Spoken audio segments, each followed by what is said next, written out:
मैं ये जानना चाहता हूँ कि जब आपने स्पिरिचुअलिटी का रास्ता सोचा, तो पहला तो स्पिरिचुअलिटी के ऊपर मोर क्लैरिटी कि स्पिरिचुअलिटी है क्या, और आपने उस वक्त क्या सोचा था, और स्पिरिचुअलिटी जब आज के टाइम में लोग सोचते हैं, जैसे अगर कोई इंसान आज जितने भी लोग हमारे पॉडकास्ट, तो स्पिरिचुअलिटी को फॉलो करने के बारे में जब सोचते हैं तो वो यही सोचते हैं कि क्या मुझे ऑल इन होना पड़ेगा सब कुछ त्याग करके। तो ये दोनों चीजें में समझने आपकी जर्नी और स्पिरिचुअलिटी का और डीप मीनिंग कि आज के टाइम में एक नॉर्मल गृहस्थ इंसान भी कैसे इसको अपना सकता है अपनी जिंदगी में। बिल्कुल सही अमित भाई, बहुत ही अच्छा प्रश्न पूछा। देखिए, पहले तो मैं ये बताना चाहूंगा कि स्पिरिचुअलिटी सिर्फ कोई सन्यासी मॉन्क साधु के लिए नहीं है। जो भी इंसान, मैं ये गारंटी के साथ कहता हूं, जो भी इंसान इस दुनिया में सुखी है ना, वो इनडायरेक्टली अपने जीवन में उसने स्पिरिचुअलिटी को इनकॉर्पोरेट किया ही होगा। अब स्पिरिचुअलिटी में सिर्फ इतना ही नहीं आता कि आप हर दिन मंदिर जाते हैं या नहीं, आप फला व्रत करते हो या नहीं। आप करते हो तो बहुत अच्छी चीज है, आप मंदिर हर दिन जाते हो तो बहुत अच्छी चीज है, लेकिन स्पिरिचुअलिटी, देखिए स्पिरिचुअलिटी है क्या, लोग इसको कोई धर्म के साथ, कोई पंथ के साथ अटैच कर लेते हैं। हाँ, ऐसा नहीं है। यदि फॉर एग्जाम्पल, यदि आप ईमानदारी से पैसे कमाते हो, किसी के साथ बेईमानी नहीं करते, किसी के साथ चीटिंग नहीं करते, तो वो स्पिरिचुअलिटी अपने जीवन में है ना। स्पिरिचुअलिटी का एसेंस ही अपने जीवन में आपने इंकॉर्पोरेट किया है ना। तो मैं ये जरूर कहना चाहूंगा कि हर एक इंसान के अंदर स्पिरिचुअलिटी होनी ही चाहिए, गृहस्थ हो या त्यागी हो, ऐसे कोई लेना देना नहीं है। लेकिन स्पिरिचुअलिटी आपको जिंदगी के बहुत गहरे राज आपके जीवन में खोलेगी। तो स्पिरिचुअलिटी, देखिए स्पिरिचुअलिटी को इंकॉर्पोरेट करने का सबसे बेस्ट बेनिफिट क्या है, आप हमेशा आनंद में ही रहेंगे। राइट। आप डिप्रेशन, एंजाइटी, असमंजसताएं, दुविधाएं, ऐसी चीजों को लड़ने से आपको बहुत फायदा मिलेगा। तो स्पिरिचुअलिटी का सबसे बड़ा बेनिफिट है कि आपके हैप्पीनेस लेवल्स बहुत बढ़ जाएंगे। अब आपने जो प्रश्न पूछा कि मुझे किस चीज ने इंस्पायर किया, मुझे क्यों इस रास्ते में आना पड़ा, देखिए मैं इसको संक्षेप में बताता हूँ। हमारा एक मित्र था अमित भाई, उसको 4 स्टेज का ब्लड कैंसर हो गया था। This is a real story. वो अमेरिकन था, एथियस्ट था, नास्तिक था।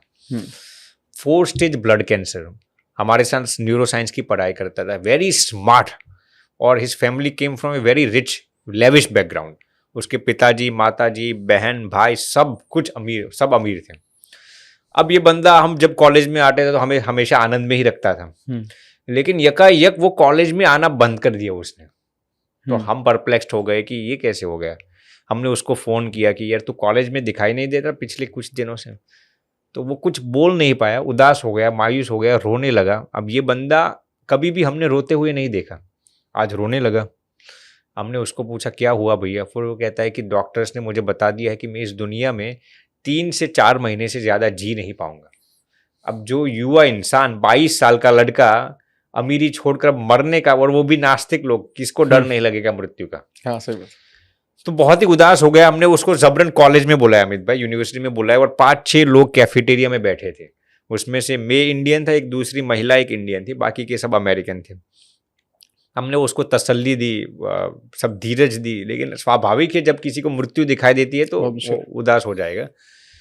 फिर हमने कहा भैया भगवान कुछ अच्छा करेंगे। वो घर पे गया। उस रात को भगवान उसके स्वप्न में आते हैं। रियल इंसिडेंट में आपके साथ साझा करता हूँ। भगवान उसके स्वप्न में आते हैं अमित भाई, और उसको कहते हैं आई will cure your 4 stage blood cancer. English में बताते हैं उसको।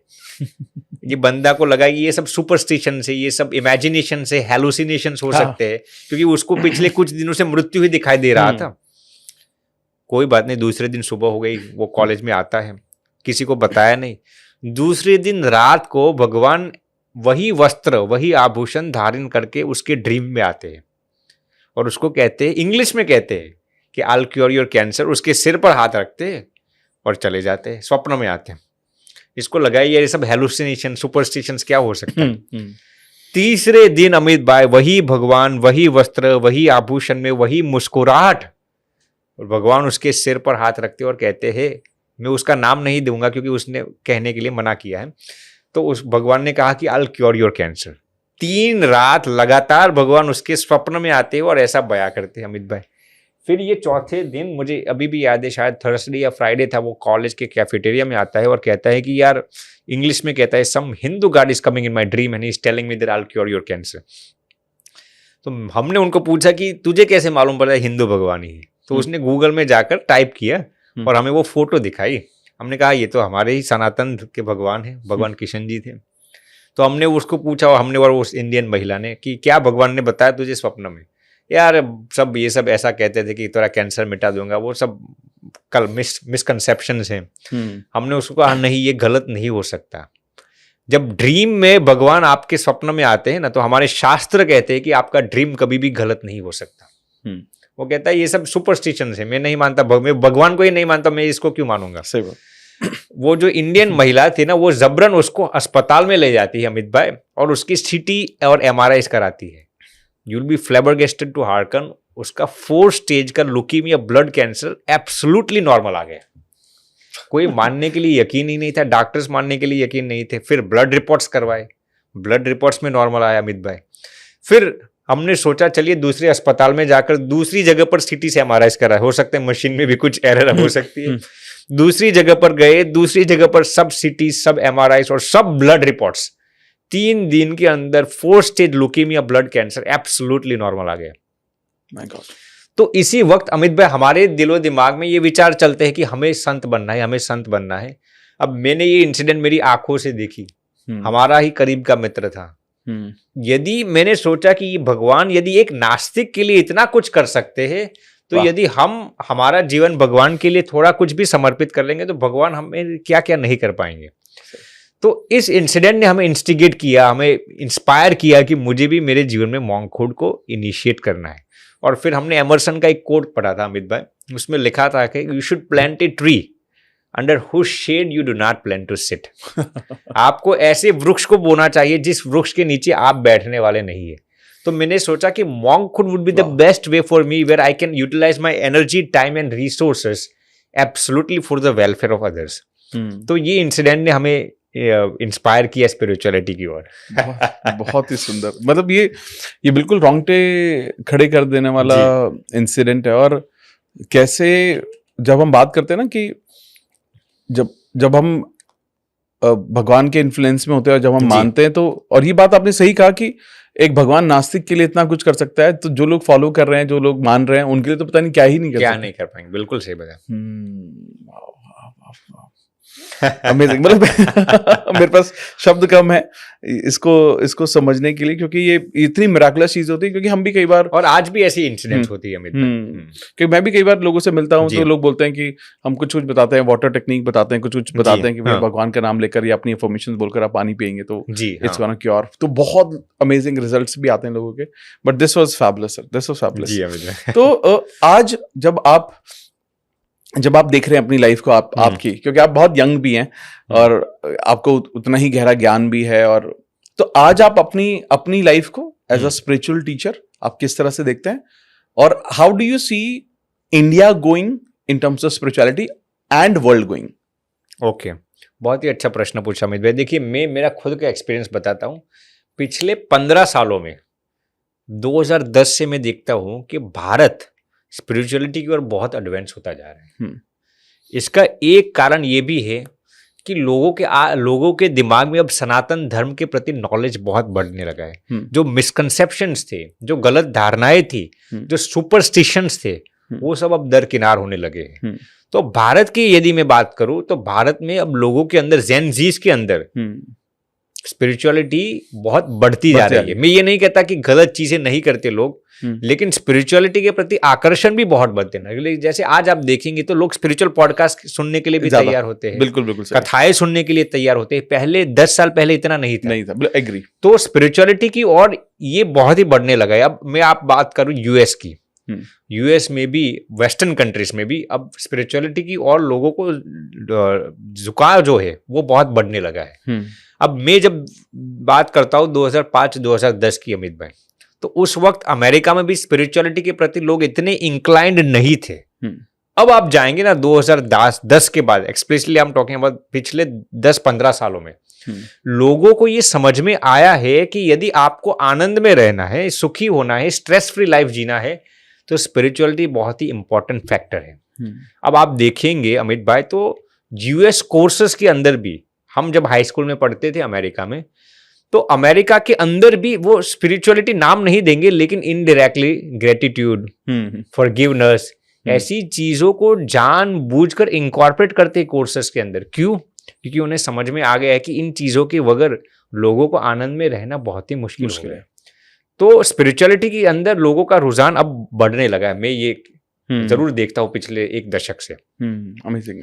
आपने एक बहुत अच्छा वर्ड यहाँ पर यूज किया सर, फॉरगिवनेस। जी अमित भाई। ठीक है, और कंसिस्टेंटली मैं भी देखता हूँ कि एक इंसान कई बार जब बहुत कुछ कर रहा होता है लेकिन फॉरगिवनेस नहीं होती उसके अंदर, तो काफी सफरिंग होती है उसके अंदर। बिल्कुल। और वो जिसको हम एक कॉन्सेप्ट बोलते हैं, लेट गो नहीं कर पाता वो चीजों को। जी। तो फॉरगिवनेस एंड लेटिंग गो, ये कितना इंपॉर्टेंट है? बहुत ही महत्वपूर्ण है अमित भाई। देखिए, फॉरगिवनेस आप तब तक अपने जीवन में इंप्लीमेंट नहीं कर पाएंगे जब तक आप इग्नोर करना नहीं सीखेंगे। जिसको हम एक शब्द में कह सकते हैं, the art of ignoring. Correct. अब किसी ने, अब पहले मैं हमारे मॉन्क्स की बात कर देता हूँ अमित भाई। हमारे सन्यासियों के जीवन में 5 नियम होते हैं, उसमें से एक नियम ये है। क्या है? कोई यदि आपको गाली दे, अपमानित करे, तिरस्कृत करे, मारे, लताड़े, तब भी आपको उनके साथ कैसे बिहेव करना है ना, उसके 3 रूल्स हमारे सन्यासियों के जीवन में है।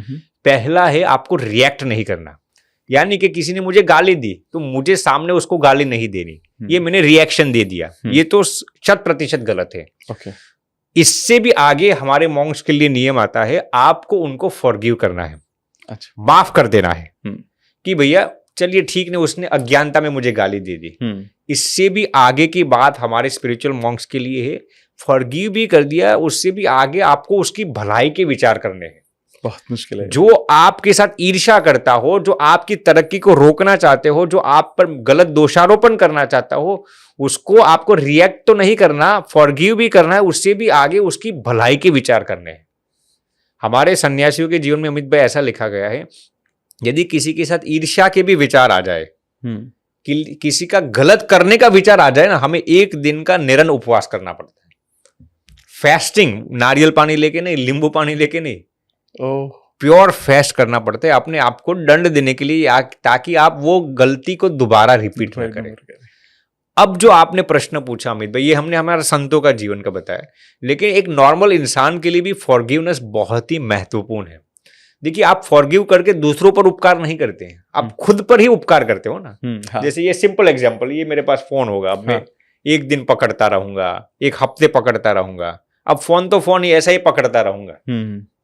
हाथ तो यदि इसी फोन को मैं 1 मिनट पकड़ूंगा कुछ नहीं होगा, 10 मिनट पकड़ूंगा कुछ नहीं होगा, 1 घंटे पकड़ूंगा थोड़ा दर्द होगा, 1 दिन पकड़ूंगा ऐसे कोई बेस लिए दर्द होगा, यदि 1 महीने तक ऐसे पकड़ता रहूंगा मेरा हैंड पैरालाइज्ड हो जाएगा। फोन को कुछ नहीं होने वाला, प्रॉब्लम कहां पे होगी, मेरा हैंड पैरालाइज्ड हो जाएगा। फोन थोड़ी कहता है तू मुझे पकड़ के रख। करेक्ट। तो ऐसे ही जब तक आप दूसरों को फॉरगिव नहीं करते ना, वो आप ही इतने डिस्टर्ब होते जाएंगे। तो फॉरगिवनेस बहुत ही महत्वपूर्ण है, दूसरों की भलाई के लिए नहीं, अपनी भलाई के लिए। तो मैं ये बार बार रिपीट करता हूं। देखिए, लोग क्या सोचते हैं, जब तक मैं उसको फॉरगिव नहीं करूंगा ना, तब तक उसका रिवेंज कौन लेगा। हमारी गलती अमित भाई होती कहां पे है, we are trying to control the uncontrollable things. Right, बहुत ही सूक्ष्म बात है। हमारी गलती यही होती है कि हम दूसरों के कर्म फल के प्रदाता बनना चाहते हैं। ये मैंने स्पिरिचुअल लिहाज से आपको बताया। मान लीजिए किसी ने मेरे साथ गलत किया, तो अब मैं अपनी जिम्मेदारी क्या समझता हूं, मुझे उसके साथ बदला लेना ही पड़ेगा। और मैं क्षमा प्रार्थी हूं, लेकिन अक्सर बॉलीवुड मूवीज, हिंदी मूवीज ने क्या सिखा दिया, एक हीरो होगा, उसको यदि किसी ने परेशान किया तो जब तक बदला नहीं लेगा तब तक वो मूवी खत्म नहीं होगी। सही बात है ना। और इसी को वो सक्सेसफुल मानते हैं। तो बदला लेना वो आपकी जिंदगी का सक्सेस नहीं है। आप कितना दूसरों को माफ कर पाएंगे ना, उसके लिहाज से आपकी सफलता सुनिश्चित होगी। वाह। तो मैं यही कहना चाहूंगा कि फॉरगिवनेस बहुत ही बड़ा ट्रेट है। अक्सर लोग अपने जीवन में इसको इंप्लीमेंट नहीं कर पाते, लेकिन फॉरगिवनेस वाकई आपकी भलाई के लिए, और उसके लिए आपको आर्ट ऑफ इग्नोरिंग सीखना पड़ेगा।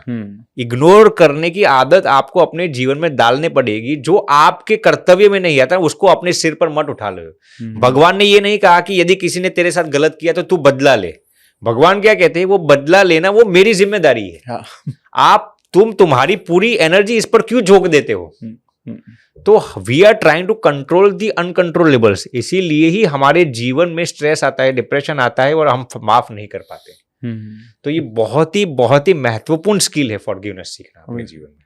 अरे ये बहुत बहुत डीप बात आपने बताई और समझाई कि, और इस तरीके से इस चीज को समझना कि अगर हमारी जिंदगी में कोई भी कुछ भी गलत कर रहा है तो उसका बदला लेना आपका काम नहीं है, ये आपकी सक्सेस नहीं है, ये हमारी आपकी सक्सेस है कि आप उसे कितना माफ कर पा रहे हो, वो आपकी सफलता डिसाइड करता है। आपकी सफलता डिसाइड करती है। और बदला लेना भगवान देखेगा ना, अपना देखेगा ना, ऊपर वाला सब देखेगा। ऊपर वाला अमित भाई किसी को नहीं छोड़ता। लेकिन जब हम किसी के जीवन में इंटरफियर, हस्तक्षेप डाल देते ना, किसी का बदला लेने के लिए, रिवेंज लेने के लिए, उसको सबक सिखाने के लिए, फिर भगवान पिक्चर से हट जाते हैं। हमें हमारी एनर्जी और रिसोर्सेस को सही जगह पर इस्तेमाल करना है। जैसे बहुत प्रसिद्ध बात है कि ये अब अब्राहम लिंकन पार्लियामेंट में बैठे थे, अब उनका, वो जब यूएस के प्रेसिडेंट थे तब की ये बात है। तो एक नॉर्मल वहां का जो, जिसको हम एमएलए या एमपी कहते हैं, वहां पर अमेरिका में कांग्रेसमैन कहते हैं। तो एक नॉर्मल कांग्रेसमैन आता है और अब्राहम लिंकन को कहता है, अमित भाई कि लिंकन जी आप जानते हैं जब आपके जो पिताजी थे ना, वो मेरे घर पे शूज बनाने का काम करते थे, सबके सामने अपमानित कर दिए। अब लिंकन उस वक्त अमेरिका के राष्ट्रपति थे। लिंकन ने कुछ भी जवाब नहीं दिया। उनको क्या किया, आपने मेरे पिताजी का ऐसा इज्जत किया, उसके लिए मैं आपका शुक्रगुजार हूं भैया। यदि आपको भी अपने शूज बनाने हो ना, अपने शूज बनाने मुझे दे देना, मैं आपके शूज बखूबी बनाकर आपको दे दूंगा। ये जब अमेरिका के राष्ट्रपति थे तब की ये घटना है। तो उनका अपमान ही किया था ना उसने पूरे अपमान को सम्मान में तब्दील कर दिया। तो ये रिवेंज लेने की भावना जो भी इंसान रखता है ना, वो जिंदगी में कभी भी जिंदगी में सफल नहीं बन सकता। वाह वाह वाह, बहुत डीप, बहुत सही, बहुत डीप, बहुत ही सही, अमेजिंग। मुझे ना यहाँ पर एक चीज मेरे को समझ में और समझनी है आपसे और डिटेल में। जब हम बात करते हैं कि जब आप अपना कर्म कर रहे हो, हाँ जी हाँ, तो जैसा आपने भी इस बारे में बात की कि आप ना, भगवान अपना हिसाब किताब भगवान अपने आप देख लेंगे जी हाँ, आप उसके कैलकुलेशन मत पढ़ो। तो ये सरेंडरिंग टू गॉड जी हाँ, ये कितना जरूरी है, और ये मुश्किल भी है लोगों के लिए, क्योंकि लोग, मुझे लगता है, सरेंडर नहीं कर पाते। ये कितना जरूरी है अगर लाइफ में किसी को सक्सेस चाहिए तो सरेंडरिंग 100% जरूरी है अमित भाई। मैं ये नहीं कहता आप इसी भगवान को सरेंडर हो, जिस भगवान को जो भी इंसान मानता है ना, शरणागति के बिना आप वाकई अपने जीवन में आनंद को महसूस नहीं कर पाएंगे।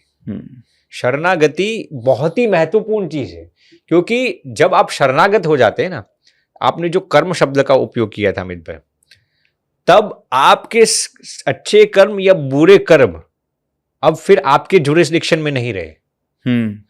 हमारे सनातन स्क्रिप्चर्स ये बताते हैं, जब आप भगवान के शरणागत हो जाते हैं ना, तब फिर कोई उसूल ऐसा नहीं है कि आपको अपने खराब कर्मों का फल भुगतना ही पड़ेगा।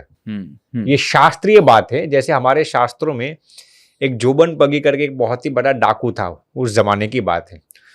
तो कहते हैं कि वो अब पुराने जमाने में अपने घर पे एक ऐसा वुडन पॉट रखता था, इतनी साइज का बड़ा था, 6 फुट ऊंची का। फिर भगवान उसके घर पे जाते हैं तो भगवान को कहते हैं, ये पॉट को आपने देखा, ये मटके का बड़ा पॉट था। भगवान ने कहा हाँ। वो उसमें उसने छोटे छोटे वो पत्थर के पार्टिकल्स डाले हुए थे, इतने छोटे छोटे, और पूरा भर गया था। तो फिर भगवान कहते हैं, ये सब क्या है, इसके अंदर पत्थर के पार्टिकल्स क्यों डाल रहे तूने? वो कहता है, भगवान ये जितने भी पार्टिकल थे ना, इतने खून मैंने किए हैं। ये रियल इंसिडेंट है अमित भाई। आप यकीन, हजारों वो पत्थर के छोटे छोटे कंकड़ उसके अंदर होंगे। जब भी मैं एक खून करता हूं, किसी को मार देता हूं ना, तो एक पत्थर का छोटा सा टुकड़ा उसके अंदर डाल देता हूं। मैंने गिना नहीं, लेकिन ये पूरा पॉट अब भरने आ चुका है। तो वो बाद में भगवान को वो बंदा कहता है कि अब मुझे तो मालूम नहीं कौन से नरक में जाऊंगा, मैंने इतना खून कर दिया, इतना खून। वो रॉबर था, कई लोगों को रॉबरी किया था उसने, तो उसको अपने पापों का प्रायश्चित होने लगा।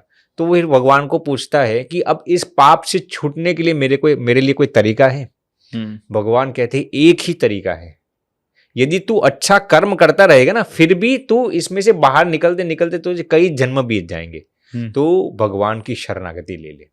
अब देखिए शरणागति जब हम लेते हैं ना अमित भाई, इसका अर्थ ये नहीं है कि आपने भगवान को सौंप दिया और आप जो करते हैं वही करते हैं। जब आप शरणागत हो जाते हैं ना, तब ये कंडीशन के साथ आप जानबूझकर नोइंगली आप कोई भी गलत कर्म को नहीं करेंगे। तो यदि आप, कई लोग जैसे, अब आपने बात छेड़ दी, जैसे कि कोई गंगा स्नान करके आया, अब कहेगा कि मैंने तो गंगा मैया की शरणागति ले ले, मेरे सभी पाप धुल गए। भैया ऐसे पाप थोड़ी धुलते हैं। जब आप गंगा स्नान करते हैं तो आप गंगा माता के सामने ये प्रतिज्ञा करते हैं कि आज तक मैंने जो जानबूझकर ऐसे पाप किए थे ना, वो रिपीट दोबारा जानबूझकर नहीं करूंगा और भविष्य में मैं अच्छा कर्म करूंगा। तब आपके पाप नष्ट हो जाते हैं। आप बार बार गंगा में स्नान करेंगे ऐसे थोड़ी किसी के पाप नष्ट हो जाएंगे। तो कोई आतंकवादी आकर स्नान कर लेगा? करेक्ट। तो शरणागति का अर्थ अमित भाई ये है कि आप भगवान के शरणागत होते इस शर्त के साथ कि आप कभी भी जानबूझकर, नोइंगली, मैं नहीं कहता कि गलत कर्म नहीं करेंगे, लेकिन नोइंगली आप कोई भी गलत कर्म नहीं करेंगे। और उसी वक्त आप सही अर्थ में शरणागत होते। जैसे ही आप शरणागत होते हैं, आपका सबसे महत्वपूर्ण बेनिफिट ये होता है कि आप अब अपने खराब या अच्छे कर्मों के जिम्मेदार अब आप नहीं रहे, अब भगवान के शरणागत में चले गए। तो भगवान को अब संभालना है, आपको कितना कर्म फल देना है। तो ये सबसे महत्वपूर्ण चीज है शरणागति अपने जीवन में इंप्लीमेंट करना। बहुत सही, बहुत सही। मुझे एक चीज यहाँ पर ये भी जाननी है, जैसे स्पिरिचुअलिटी की जब हम बात करते हैं या फिर भगवान में मन लगाने की बात करते हैं, तो कहीं ना कहीं हम अक्सर ये देखते हैं कि लोग ये सोचते हैं कि अगर हम मटेरियलिस्टिक चीजें पाना चाहते हैं तो मटेरियलिस्टिक चीजें हमें भगवान से दूर ले जाती हैं। ओके। या पैसा कमाने के जब कमाना चाहते हैं तो बहुत सारे लोग ये सोचते हैं कि यार पैसा कमाने के पीछे दौड़ में जाऊंगा तो मैं भगवान को खो दूंगा, या मुझे स्पिरिचुअलिटी के रास्ते पे जाना है तो मुझे पैसा भी त्यागना होगा, परिवार भी त्यागना होगा। और आज के टाइम में पैसा तो बेसिक नेसेसिटी है परिवार के लिए, सब चीजों के लिए। जी अमित भाई। और मैं तो बोलता हूं कि लोगों को करना चाहिए ताकि आप दूसरों की मदद कर सके। जी, है ना। तो क्या ये सही मिथ है या सही मिथ बोल रहा हूँ क्या ये सही है कि पैसा कमाना आपको स्पिरिचुअलिटी से दूर ले जाता है? नहीं, ये सही बात नहीं है अमित भाई। देखिए, पैसा कमाना वो सही या गलत अपने आप में नहीं है। देखिए, पहले तो मैं ये बताना चाहूंगा कि money itself is one of the biggest power. Right. Money के अंदर वो पावर है, आपको गलत तरीके से गलत जगह पर भी ले सकते हैं, अच्छी जगह पर ले सकते हैं। आप पैसा क्यों कमाना चाहते हैं ना, वो इंटेंशन पर निर्भर करता है अमित भाई। तो मान लीजिए कोई इंसान ऐसा सोचता है अमित भाई मुझे अरबोपति बनना है, इसमें कोई पाप नहीं है। आप ये सोचते हैं मुझे अरबोपति बनना है तो आपको थोड़ी भगवान से दूर हो जाए। आपने रिचेस्ट बनना है आपको, इसका अर्थ ये नहीं कि आप भगवान से दूर चले गए। आपका इंटेंशन क्या है पैसा कमाने का? जैसे आपने बताया कि यदि आप पैसा कमाकर दूसरों की सहायता करना चाहते हैं, दूसरों की मदद करना चाहते हैं, माता पिता की सेवा करना, गरीबों की सेवा करना चाहते हैं, तो वो आप पुण्य अर्जित करते हैं। वही पैसे आपको भगवान के करीब ले जाएंगे ना। आज जितने भी मंदिर चलते हैं, जितनी भी अच्छी संस्थाएं, एजुकेशन, हेल्थ सेंटर्स चलते हैं, डोनेशन से तो अच्छा अक्सर इंस्टीट्यूशन चलते हैं, तो इसमें अच्छे लोग दान देते हैं तभी तो चलता है ना। तो यदि आपका पैसा कमाने का मकसद सही है ना, तो आप भगवान के करीब जा रहे हो। पैसा आपको भगवान से दूर नहीं ले जा रहा है। आप पैसे का उपयोग कैसे करते हैं, इससे ये सुनिश्चित होता है अमित भाई कि पैसे आपके लिए क्या कर पाएंगे। तो सब इंटेंशन पर निर्भर होता है, सब हमारी इंटेंशन पर निर्भर करता है। यानी कि जैसा आपने बोला कि पैसा भी एक तरह की एनर्जी ही, बहुत पावरफुल एनर्जी है, बहुत पावरफुल एनर्जी। आप उसका बस इस्तेमाल कैसे कर रहे हो वो डिसाइड करता है कि बिल्कुल पैसा सही है या बिल्कुल। ओके, अमेजिंग, बहुत सही। तो मैं एक और चीज मैं समझना चाहता हूँ यहाँ पे आपसे कि जब हम लॉ ऑफ अट्रैक्शन, मैनिफेस्टेशन के बारे में बात करते हैं तो क्या क्या चीजें उसमें इंक्लूड करनी चाहिए? कुछ क्राइटेरिया होता होगा कि जो लोगों के संकल्प हैं वो सिद्धि तक पहुंचे? क्या क्या चीजें बहुत जरूरी होती है किसी भी इंसान के लिए? बहुत ही अच्छा प्रश्न पूछा अमित भाई। देखिए, इसमें मैं 2-3 चीजें बताना चाहूंगा। ये मेरे खुद का रिसर्च जो मैंने पर किया है और आज का अद्यतन रिसर्च भी इसको इंकॉर्पोरेट करता है। देखिए, लॉ ऑफ अट्रैक्शन में सबसे महत्वपूर्ण तो अमित भाई हमने शुरुआत में चर्चा कर ली, क्लैरिटी होनी चाहिए। हाँ। और क्लैरिटी आती है 4 चीजों से, जैसे हमने चर्चा कर ली, थॉट्स, हाँ, विजुअलाइजेशन, राइटिंग्स और आपके वर्ड्स। बिल्कुल सही। तो सबसे महत्वपूर्ण ये क्लैरिटी होनी चाहिए जी। आपके अंदर जितना भी स्किल होगा, हार्डवर्क करते होंगे, लेकिन क्लैरिटी नहीं होगी ना, तो आप उस चीज को कभी भी मैनिफेस्ट नहीं कर पाएंगे।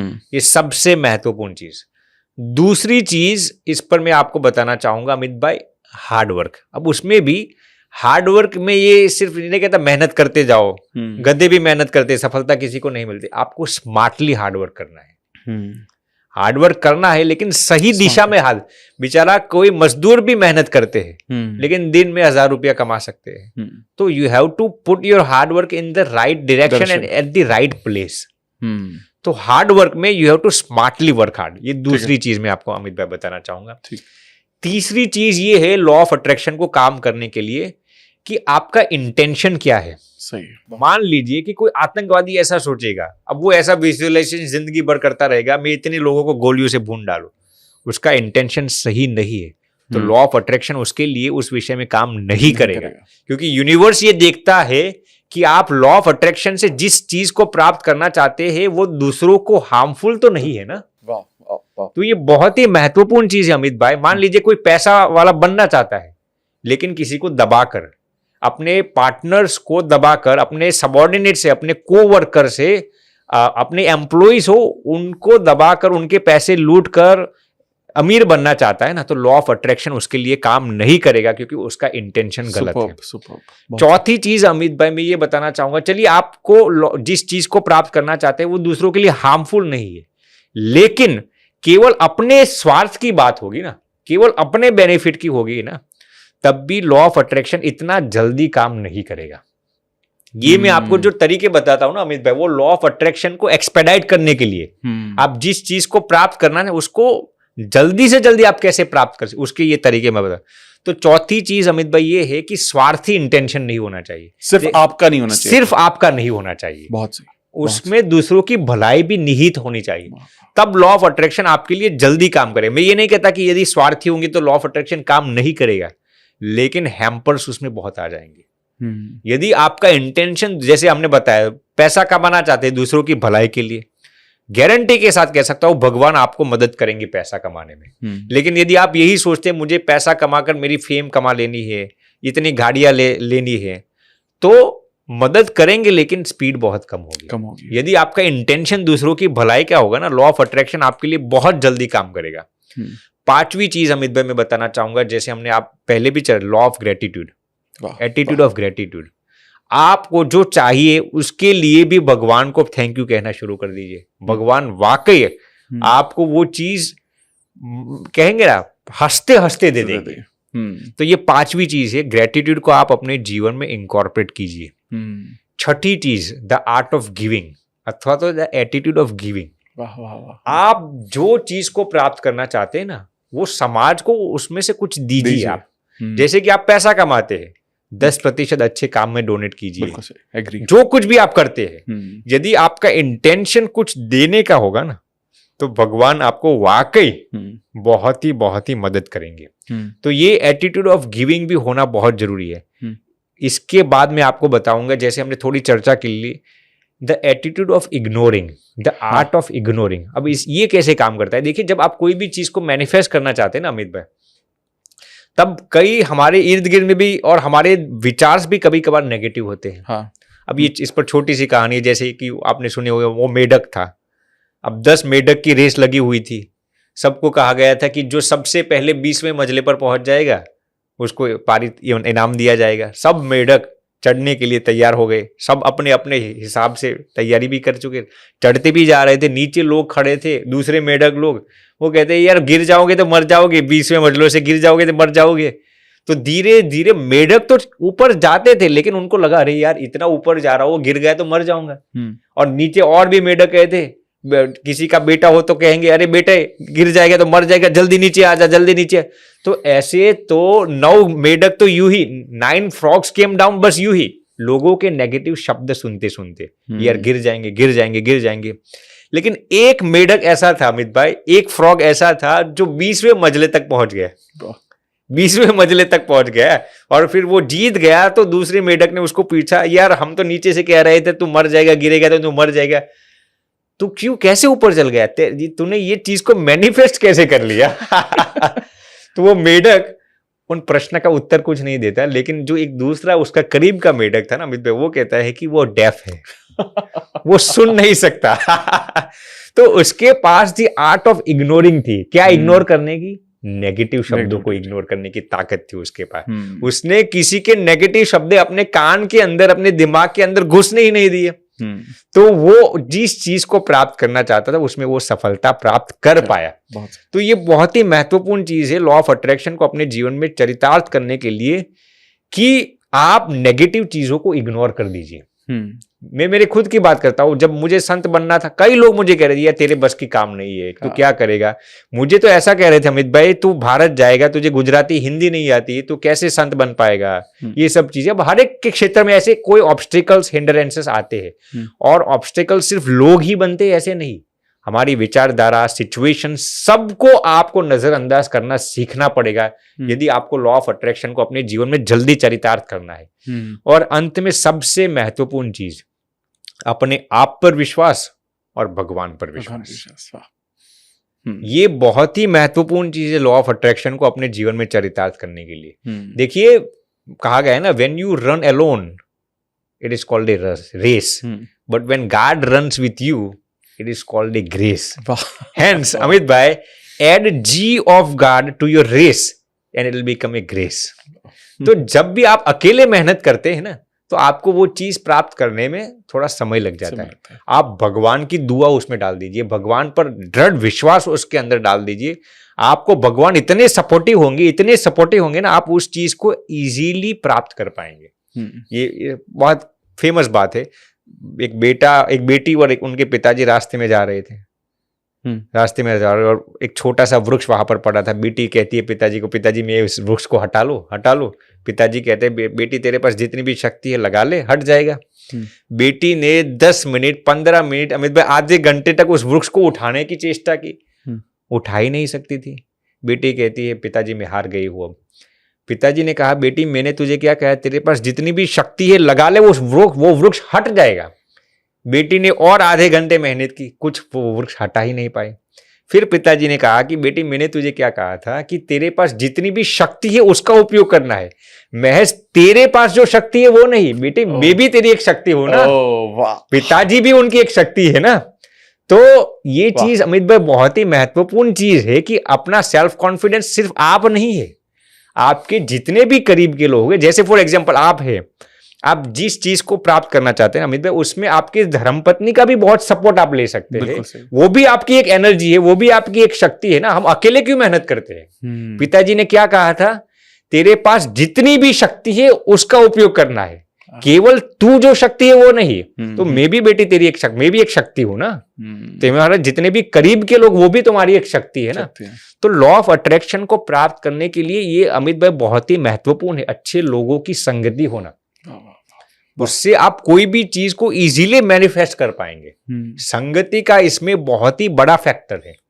आपके इर्द गिर्द में अच्छे विचार वाले अच्छे लोग होने जरूरी, बहुत ही जरूरी है।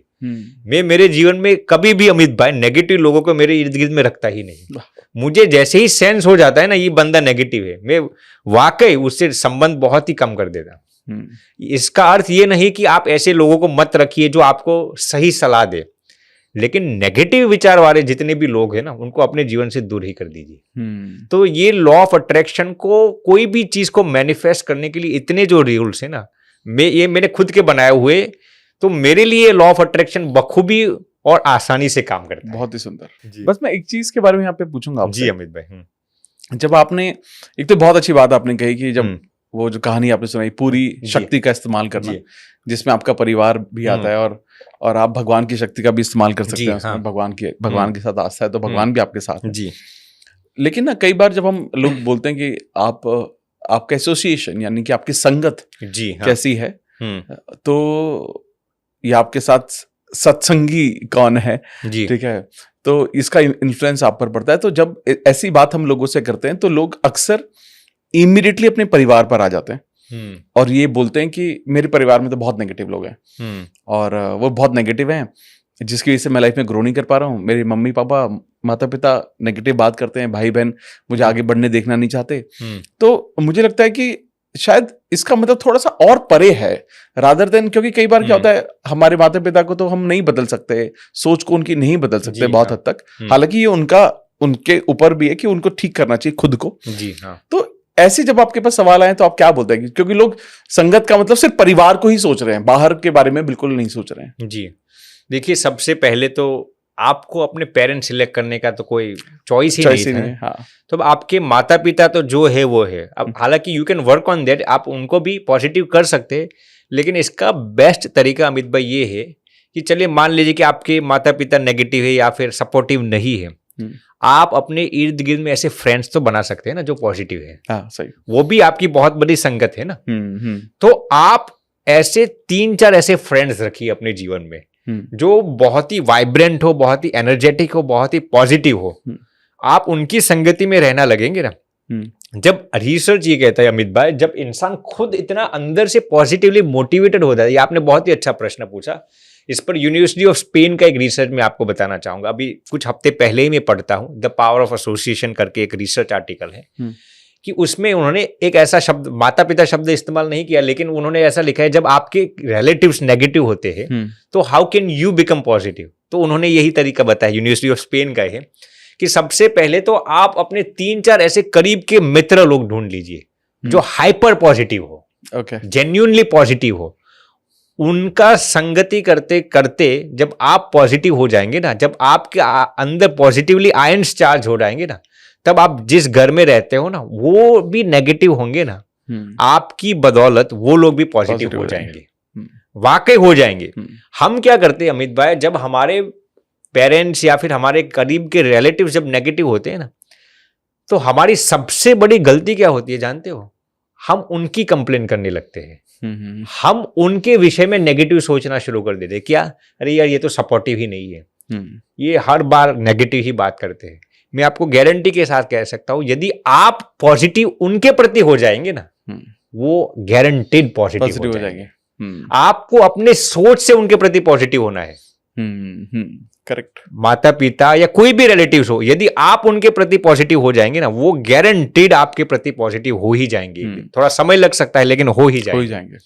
तो पावरफुल तरीका अमित भाई यही है कि आप अपने नए मित्र ऐसे ढूंढिए जो पावरफुली पॉजिटिव हो, और उनकी ऑरा से, उनके आयन से आपके करीब के लोग भी पॉजिटिव हो जाएंगे। बहुत सही, बहुत सही। तो आप एक और मेरा सवाल यहीं पर आता है। जी अमित भाई, कि जब आपने कहा एसोसिएशन, और वो बहुत अच्छी बात बोली कि 4-5 ऐसे लोग होने चाहिए जो आपको आगे पुश करें। मैं इस जगह में ये जानना चाहता हूँ कि हमारे जीवन में गुरु का कितना महत्व है? बहुत ही महत्वपूर्ण है। देखिए अमित भाई, कोई भी क्षेत्र को आप उठा लीजिए, केवल स्पिरिचुअलिटी की मैं बात नहीं करता, आप बिजनेस गुरु के कोई भी क्षेत्र में आप पकड़ लीजिए, गुरु की 100% में जरूरत नहीं, ऐसा नहीं है, अनिवार्यता है। यानी कि it is absolute compulsory and mandatory कि आपके जीवन में कोई ऐसे मार्गदर्शक हो। फिर वो आपके माता पिता भी हो सकते हैं, आपके मित्र भी आपके गुरु हो सकते हैं। ऐसा जरूरी नहीं कि कोई एक संत ही होना चाहिए, लेकिन गुरु होना बहुत ही जरूरी है। क्यों जरूरी है? क्योंकि देखिए, ये एक सहज बात है। ये अमेरिका में एक गांव था, गांव का नाम मैं भूल गया। जब आप किसी को अपना गुरु बनाते हैं या फिर अपने मार्गदर्शक बनाते हैं ना, तो आप यूं ही उनके साथ अपने जीवन की सभी बात साझा करने लगते हैं। हाँ। जैसे कि मेरे जीवन में कोई कठिनाई आई या फिर कोई हैप्पीनेस की फीलिंग हुई, मैं सबसे पहले उनको बताऊंगा। तो ये रिसर्च कहता है कि जब आप अपने ऐसे जीवन में एक ऐसा बंदा हो जिनके साथ आप अपनी जीवन की सभी चीजें साझा करते हैं ना अमित भाई, वो आपको स्ट्रेस, डिप्रेशन, एंजाइटी तो ठीक है, लेकिन आपकी हैप्पीनेस की मात्रा बहुत बढ़ा देता है। ये मैं गांव का नाम भूल गया हूँ, अमेरिका में ही एक स्मॉल सिटी है, वहां पर ये रिसर्च किया गया था कि उन्हें अपने जीवन की कोई भी समस्या है ना, अच्छी या बुरी, अपने कोई भी एक इंसान को ऐसा रखना है जिनके साथ वो सब कुछ ब्लंटली और पूरे नंगे होकर सभी बात साझा कर सके। कोई भी चीज हो गई हो। वहां तक किस्से सामने आए थे अमित भाई इस रिसर्च में। एक लड़का था जिसको अपनी ही रिलेटिव्स को देखकर गलत विचार आ गए हो, ऐसे भी सोच वो जेन्युइनली अपने मेंटर को बताते थे। उसकी वजह से उनके हैप्पीनेस के जो लेवल्स थे ना 85% बढ़ गए थे। तो मैं ये कहूंगा कि जीवन में गुरु बहुत ही अनिवार्य है, जिनके साथ आप सब कुछ साझा कर सकते हैं। आपकी सफलता बहुत आसान हो जाएगी, बहुत ही आसान। आपके जीवन में गुरु का क्या महत्व है? बहुत ही सिग्निफिकेंस है। देखिए, मैं जो संत बना 100% उनकी बदौलत ही बना, हमारे गुरुजी परम पूज्य श्री ज्ञान जीवन दास जी स्वामी। अब मेरे अंदर तो कई ऐसे दोष है, काम, क्रोध, लोभ, ईर्ष्या, कपट, सब उनकी वजह से ही हम जो कुछ बन पाए हैं 100% अमित भाई उनकी बदौलत ही है। तो मैं तो ये कहूँगा कि आपको गुरु होना बहुत ही जरूरी। देखिए, मैं ये नहीं कहता कि संत ही होना जरूरी, मैं रिपीट करता हूँ, आपको जहां पर भी आपका मन लगे, जहां पर भी आपको तसल्ली मिले और जहां पर आपको समाधान मिलता हो ना, वहां पर आप रखिए। आपके लिए कोई भी मेंटर हो सकता है, ऐसा जरूरी नहीं है कि संत ही होना चाहिए, लेकिन होना जरूरी है। जी अमित भाई, यानी मुझे बहुत सही बात भी लगी कि कोई आपके जीवन में कोई ना कोई एक ऐसा इंसान जरूर होना चाहिए जिसके सामने आप बिल्कुल ऑनेस्ट हो सकते हैं और सब कुछ एक्सप्रेस कर सकते हैं। और इसमें भी अमित भाई मैं एक बात ऐड करना चाहूंगा, अब आप जिसको सिलेक्ट करते हैं ना, वो इंसान नॉन जजमेंटल होना चाहिए। बिल्कुल सही है, ये बहुत ही महत्वपूर्ण है। Correct, agree. पहले तो प्राइवेसी होनी चाहिए। वो इंसान आपकी, अब आपने मुझे मान लीजिए गुरु बन लिया और मैं दूसरे इंसान को बता के रहूंगा कि अमित भाई ने, ये नहीं होना चाहिए। दूसरी चीज नॉन जजमेंटल होना चाहिए। यदि आपने मुझे अपने जीवन की कुछ ऐसी बात बताई जो आपसे कुछ गलती हो गई और मैं जजमेंटल होकर यदि आपको जज करता रहूंगा ना, तो मैं गुरु होने के लायक ही नहीं हूं। तो ये क्वालिटीज आपको देखनी पड़ेगी सामने वाले इंसान के अंदर। सबसे महत्वपूर्ण ये है, वो नॉन जजमेंटल होना बहुत जरूरी है। तभी आपको जो गुरु से लाभ होना चाहिए ना, तभी आप उसको प्राप्त कर पाएंगे। जी, इसीलिए तो आपने सुना होगा अमित भाई कि कभी कभार इंसान से गलती हो जाती है ना, तो वो किसी पेड़ के सामने, किसी वृक्ष के सामने भी बयां कर देता है। हाँ। और वो बहुत ही स्ट्रेस फ्री हो जाता है। क्यों? क्योंकि वो वृक्ष जो है, वो पेड़ है, वो नॉन जजमेंटल। बिल्कुल सही। आपको देखकर ये नहीं कहेगा कि आपने ये गलती कर दी, वो आपको क्षमा देने के लिए ही बैठा है। तो ये होना बहुत जरूरी है। बहुत जरूरी। अमेजिंग। आई थिंक मुझे बहुत मजा आ रहा है मुझे, मतलब मैं बहुत कुछ जो समझने को और सीखने को मिल रहा है मुझे। Amazing sir.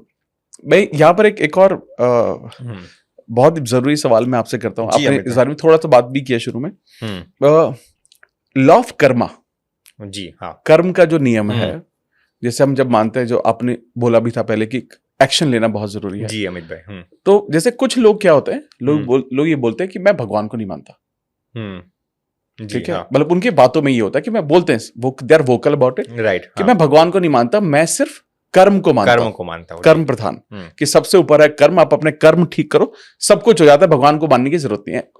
कई लोग बोलते हैं भगवान अपने आप ध्यान भी रख लेता है। कई लोग बोलते हैं मैं फिर भगवान को भी मानने की जरूरत नहीं है। जी हाँ। तो पहला, सिर्फ कर्म को दिमाग में रख के काम करना जरूरी है, या भगवान पर विश्वास रख कर कर्म को करना या कर्म को समझना जरूरी है? देखिए, सबसे पहले तो मैं आपको अमित भाई बताना चाहूंगा कि कर्म भी 3 प्रकार के होते हैं। हम आजकल लोग जब कर्म शब्द का उपयोग करते हैं, वो कर्म ही समझते हैं।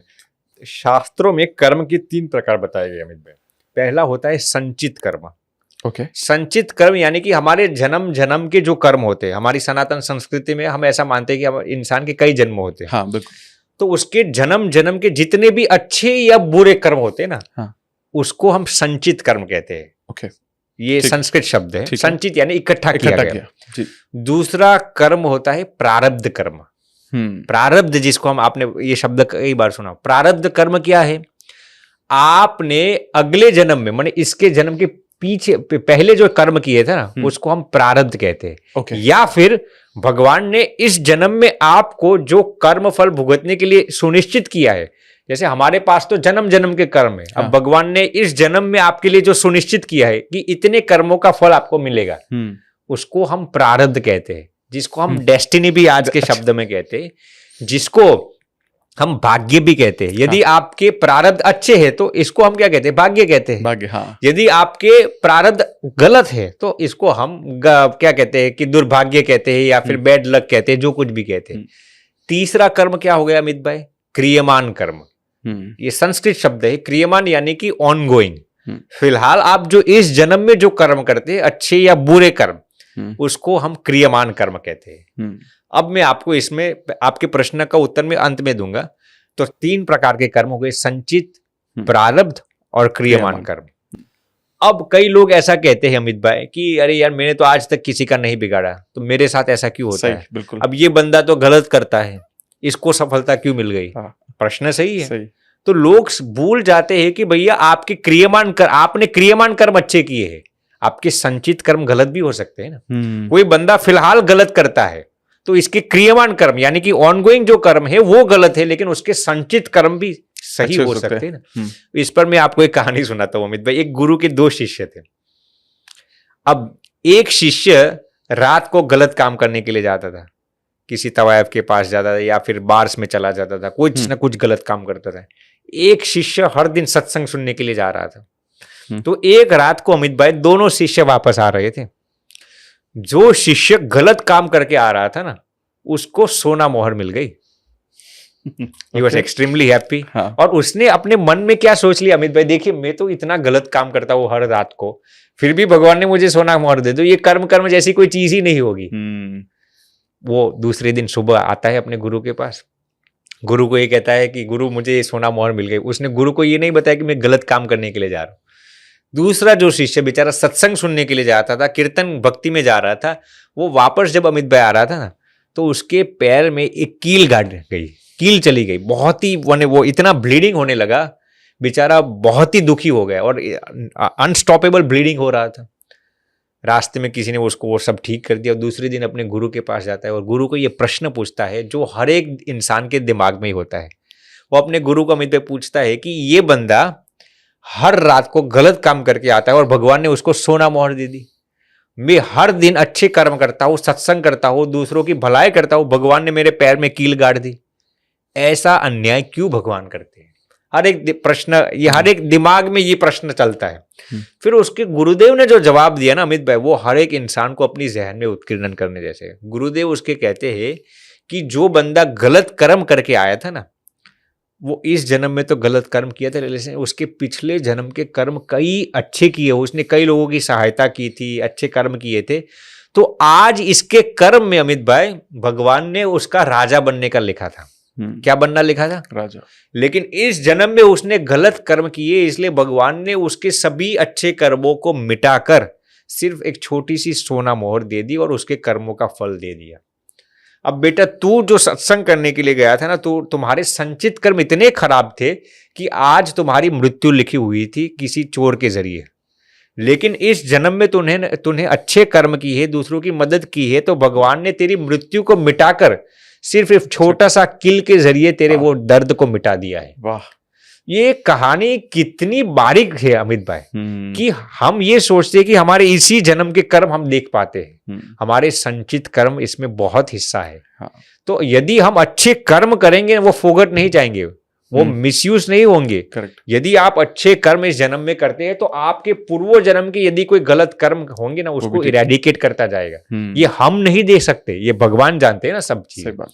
तो ये चीज सबसे महत्वपूर्ण है अमित भाई कि आपके क्रियमान कर्म यानी कि आपके वर्तमान के कर्म यदि सही है तो आपके संचित कर्म भी ठीक हो सकते हैं। अब ये मैंने आपको कर्मों की जो साइकिल थी वो मैंने आपको समझाया। अब आपने जो प्रश्न पूछा कि क्या भगवान को मानते मानते कर्म करना वो ज्यादा बेहतर है या फिर आप सिर्फ कर्म अच्छे करते जा रहे हैं, भगवान को नहीं मानते? देखिए हमारे शास्त्रों में अमित भाई लिखा गया है, गीता जी में भी ये है, कर्म फल के प्रदाता कौन है? ऊपर वाला है। कर्म कोई इंडिपेंडेंट साइकिल नहीं है अमित भाई। वाह वाह वाह वाह, समझ रहे मेरी बात को? मान लीजिए वो बंदे का मैंने आपको एग्जांपल दिया था, इसने एक बड़ी मटकी भर लोगों की हत्या कर दी थी। भगवान का शरणागत दिल से सही अर्थ में हुआ तो भगवान ने उसके सभी पाप भी नष्ट कर दिए। सही मैं ये देखिए, मैं गलत शरणागति का प्रोत्साहन नहीं देता। आप गलत कर्म करते जाओ और भगवान की शरणागति ले लो, ऐसा मैं नहीं कहता। क्योंकि कर्म के भी बाप भगवान है। सही बात। तो आपको कितने खराब कर्मों का फल देना है वो भगवान ही सुनिश्चित करते हैं। यदि आप भगवान को नहीं मानते तो भगवान इसमें हस्तक्षेप नहीं करेंगे। आपके जो कर्म है, अच्छे कर्म बुरे कर्म, इसका फल देते रहेंगे और आप इस चक्रव्यूह में घूमते रहेंगे। यदि आप भगवान की भक्ति करते हैं, भगवान पर विश्वास रखते हैं, भगवान पर दृढ़ विश्वास है ना, तो भगवान आपके खराब कर्मों को भी नष्ट करके आपको मुक्ति दे सकते हैं। तो ये भगवान को मानने का सबसे बड़ा बेनिफिट, ये कैसी चीज है अमित भाई, जैसे कि कोई प्रोफेसर आपके परिचित है, अब मान लीजिए कि आपको एग्जाम्स में अब पासिंग मार्क थे 40 के, आपके 39 हो गए। प्रोफेसर से यदि आपके अच्छे संबंध हो तो वो आपको 39 से 41 भी कर सकते हैं। करेक्ट। आप कहेंगे प्रोफेसर को मैं मानता नहीं हूं, मैं तो मेरी मेहनत को ही मानता हूं, तो 39 में फेल हो जाइए भैया। तो भगवान आपको वो बूस्ट दे सकते, वो भगवान के अंदर वो सामर्थ्य है। भगवान के पर कर्म नहीं है, कर्म भगवान के अधीन है। वाह वाह। तो भगवान को मानने का ये सबसे बड़ा बेनिफिट है। आई थिंक ये बहुत अच्छी, आप बहुत अच्छे से आपने इसको एक्सप्लेन भी किया, जिससे ये समझ में आया कि अगर आप कर्म को मान रहे हैं तो देखा जाए तो आप भगवान को मान ही रहे हैं, इनडायरेक्टली मान ही रहे, क्योंकि कर्म तो भगवान के अंडर ही आ रहे हैं, उनके अंतर्गत ही आ रहे हैं। वाह वाह वाह।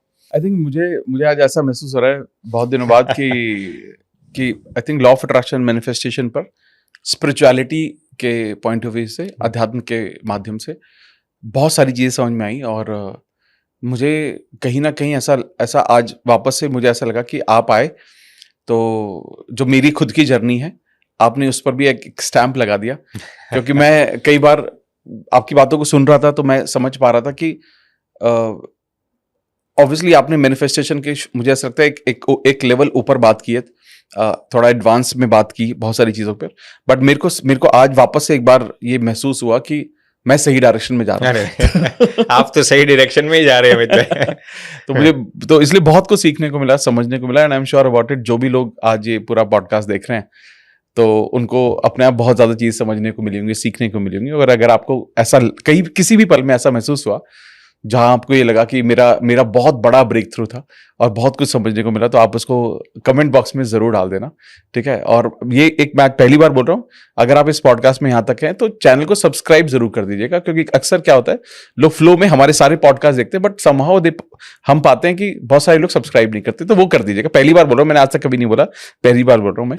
इसके साथ साथ सर मैं आपसे स्वामी जी मैं ये जानना चाहता हूँ कि ऐसी कौन सी एडवाइस, फाइनल एडवाइस जो आप हमारी ऑडियंस को देना चाहते हैं, जिसे वो अपनी लाइफ में अपनाकर भगवान के करीब भी रह सकते हैं और साथ साथ अपनी लाइफ में बहुत सारी चीजें मैनिफेस्ट कर सकते हैं। बहुत अच्छा प्रश्न पूछा अमित भाई। अब इसको हम आखिरी वो भी दे देते हैं।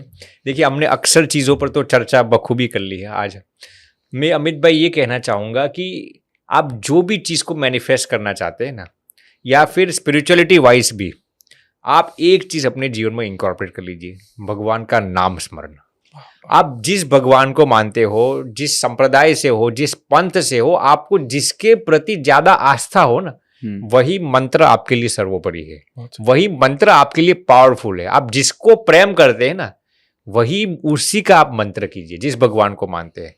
तो मैं ये जरूर कहना चाहूंगा अमित भाई, जब हम नाम स्मरण करते हैं ना, मैं ये जरूर कहना चाहूंगा कम से कम दिन में 10 मिनट इतना एकांत में या फिर पावरफुली, कोई मोबाइल का हम सब नहीं, अकेले बैठकर या फिर परिवार में जो कुछ आप करना चाहते हो, भगवान का नाम स्मरण दिल से, और वो भी उच्चारण के साथ, मन से ही नहीं, उच्चारण के साथ आप ओम नमः शिवाय, हरे कृष्णा हरे रामा, या फिर राम राम स्वामी नारायण, जो कुछ भी मंत्र आपको अच्छा लगे ना, 10 मिनट आप कीजिए। मैं आपको गारंटी के साथ अमित भाई कह सकता हूँ, आपके जितने भी व्यूअर्स है, सबके जितने भी अफर्मेशंस होंगे, जितनी भी कल्पनाएं होगी ना, 100% भगवान उस चीज को मैनिफेस्ट करेंगे ही। ये इतना पावरफुल मंत्र है अमित भाई, और इस पर कई रिसर्च भी किए गए। आज हार्वर्ड यूनिवर्सिटी भी नाम जप पर बहुत रिसर्च करता है। तो जरूर आपको किसी एक मंत्र को हर दिन 10 मिनट के लिए कीजिए। ये नाम स्मरण एक देखिए, मंत्र के अंदर ये ताकत होती है, हमें मालूम नहीं होता, लेकिन इतनी शक्ति होती है कि आपके सबकॉन्शियस माइंड को तो चेंज करेगी। देखिए, मंत्र ऐसी चीज है अमित भाई, 4 चीजों पर प्रभाव डालता है। पहले तो आपके विचारों पर, दूसरी चीज आपके शरीर पर, तीसरी चीज आपके सराउंडिंग्स पर, माने आपकी संगति में जो लोग होते, और चौथी चीज ये यूनिवर्स पर। तो उसके अंदर सभी चीज आ गई है। यदि आप 10 मिनट कोई भी मंत्र का जाप कर सकते हैं ना, सक्सेस आपकी चौखट चूमेगी।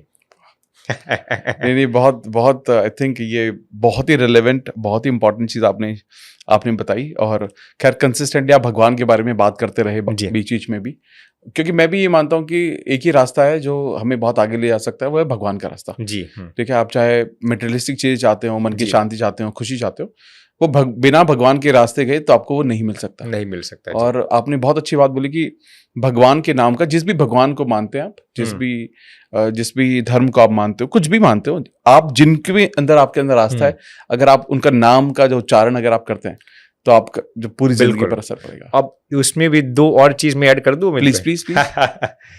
देखिए, गुणग्राहिता, ये संस्कृत शब्द है। आप हर दिन कोई भी एक इंसान में से एक अच्छी चीज ढूंढ कर लाइए अपने जीवन में। ओके।